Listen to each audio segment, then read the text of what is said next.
how do we get through heartbreak in a way that's a little bit easier, that's a little more healing, that leaves us feeling a little bit more whole and hopeful and happy, and not just feeling destroyed and awful and just really depressed and terrible for a long time.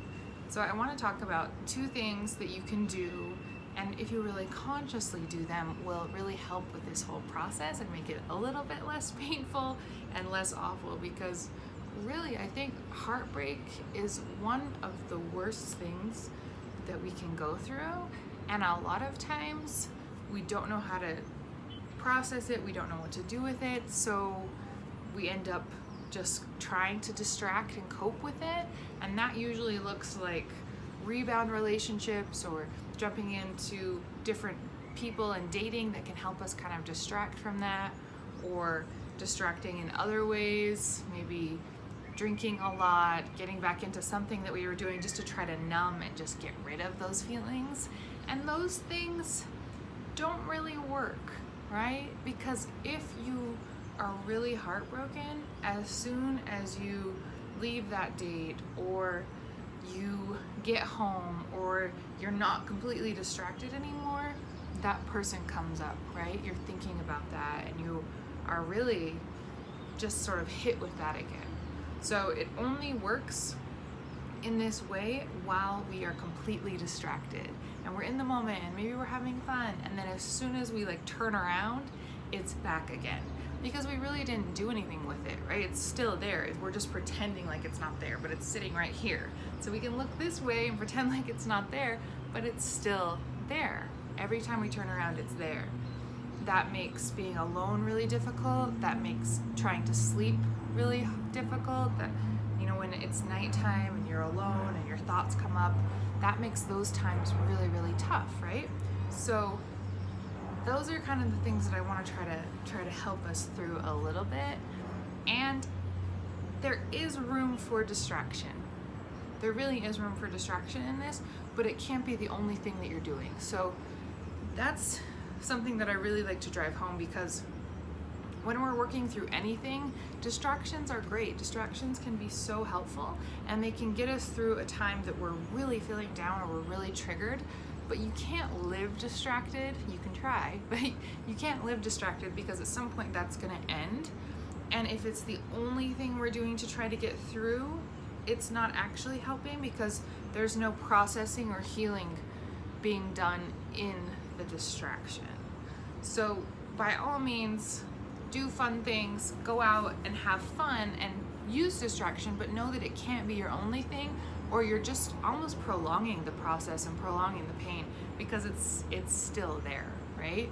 So the two things that have to happen to actually get through this are, one, you have to face those feelings and really grieve that loss in that person.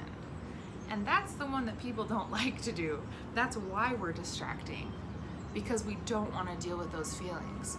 But that is why heartbreak is so painful, because it's not just the loss of the person and that person that you really cared about in your life. It's usually a whole life almost, right? It's a lifestyle that you had created. It's maybe a lifestyle that you were working towards, or a life that you pictured together.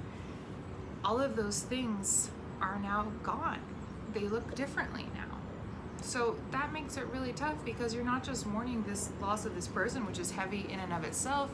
You're mourning sort of what your life looks like right now, and maybe what you saw your future looking like with this specific person. So maybe you had plans and you had ideas and you had all of these things you wanted to do. You had trips planned, you had some of the future planned, and you had all of this, and it felt really great and it looked really how you wanted it to look. And then that person leaves, and now you're faced with this kind of rebuilding phase again. So that has to be mourned. You have to give yourself space to feel that, and to work through that, and to sit with that pain without immediately reacting and running from it. And I know that's not fun. That's really painful. It's awful. It's essentially looking at your sadness and your pain and sitting with it. So when you do that, it has to be in a place that's safe to do that. You have to be ready to do that. All of those things have to kind of be in place. You don't just want to jump into your pain when you're out or when you're at work or when you don't have time. Those are times that maybe distraction is more helpful. But maybe you have some time at night or on the weekend and you can work through some of that pain. I love like worksheets to work through some of it and to face that and to just really feel that, to let yourself be sad, to let yourself cry, to let yourself really mourn. Because those feelings kind of have to come out and they're there. Whether we're distracting and pretending like they're not there or not, they are still there. So one piece is we have to mourn and grieve and let ourselves do that, give ourselves space to do that. And the other piece is we have to do something or multiple things that start to instill happiness and hope in us again. So that is very different from distracting. So that looks differently because that's progressing in something that we want to do. That's moving forward in our lives. That's moving forward in a goal that we had. That's not just running away from it and just doing something fun to distract. That's actually moving forward in your life. And that is important and works for so many reasons. And one of them is that you're actually addressing that piece of grief that is kind of that life that you created with them. Maybe you were really reliant on them or you really enjoyed that relationship and kind of so much went into that. But if you're back focusing on your goals and what you want to do, you are taking a step and saying like, this is what I want my life to look like. This is what I want to do. This is what my life looks like in a way that I want it to. So that's something that's really powerful to do, and it can help us feel a little bit of hope again and happiness again. And we really want that to be something that makes us feel confident and like we're worthy, because that's one of the pieces of heartbreak, right? That you just feel like so down and just not good enough. So we want to find things that kind of help rebuild that and help us feel good again. So those are goals like maybe you had a fitness goal that you were working on or you really want to work on, or a work goal, maybe something specific like you want to get your article published or finish your book or finish a project or submit for a grant or something like that, something that's big and that you really want to do, and that when you accomplish it you'll feel that kind of rush and that those really kind of positive feelings about what you accomplished and about yourself. So things like that are sort of furthering what you want in your life and what you want to do, those are so important. And some people take them on to kind of spite that other person. I've even had people come to me and they're like, I had one guy who came to therapy because his girlfriend wanted him to go to therapy and he never did. And then when she broke up with him, he wanted to go and get his life together to kind of show her what she was missing. And I really do think that's kind of normal, right? It's kind of like, I'll show you. And people do that with fitness a lot too. They want to get really fit to show that person what they're missing, or sometimes really to try to get them back in those ways. And I think that it can be positive and it can also be negative. So if you're only working for that other person, then that's not what I'm saying about accomplishing something for you, right? But sometimes when we go into it with that intention, we end up actually learning and actually growing and actually finding strength for ourselves. So sometimes it can flip. Even if you go into it with that intention, if it flips into something that helps you and that supports you and that helps you grow and feel better, and it sort of morphs into that and morphs into something that is actually for you and not for them, then that definitely can work. But if you stay in the place where you're only doing that for them and they're your only drive and motivation and that stays there, then that's really not helpful.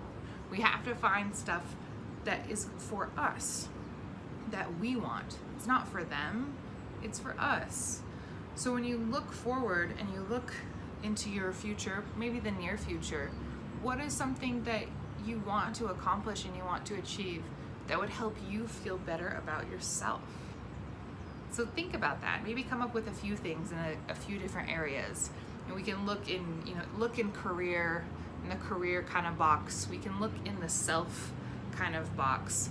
You can even look in other relationships, maybe friendships or family, or putting some energy into those kind of things. So we can look in all those areas and maybe find something in each to work on. But that really helps you feel that sense of hope and happiness that is lost in heartbreak. And that's something that can start to repair that. Now, it doesn't make it go away overnight. Unfortunately, nothing makes heartbreak go away overnight. But it actually starts to rebuild and help you feel that kind of sense of stability that is not there when your heart is broken. The rug's kind of pulled out from under you. And so if you stay in that unstable place and you're not really healing and you're not really doing any work and you're not rebuilding, then it takes a long time to get your footing back. But if you're doing conscious things that help you rebuild that foundation, and maybe it's still a little shaky, but it still is there, then that can be so supportive in your actual healing and your actual happiness. And then the other one was also feeling that grief and validating that it's okay to be sad. It's not going to feel like this forever, but it's okay that it feels like this now. And the way to actually get through it, which is sometimes counterintuitive, is to sit with it. Sitting with it and being okay with it and just kind of feeling it is the way that it actually gets smaller instead of bigger. When we get really reactive and we try to run away from it and we distract from it, that's actually what fuels it and makes it bigger.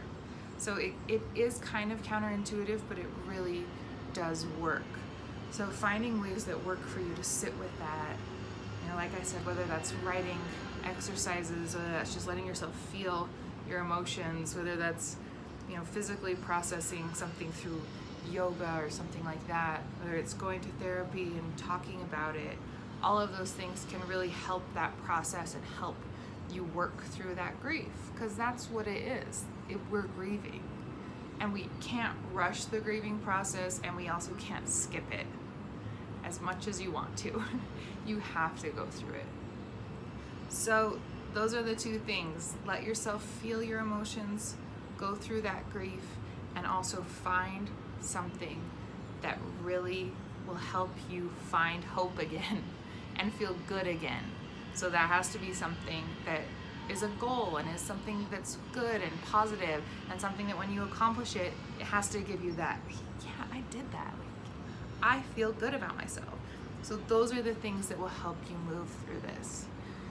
I know this is not an easy process. It literally is one of the most painful things that we can go through.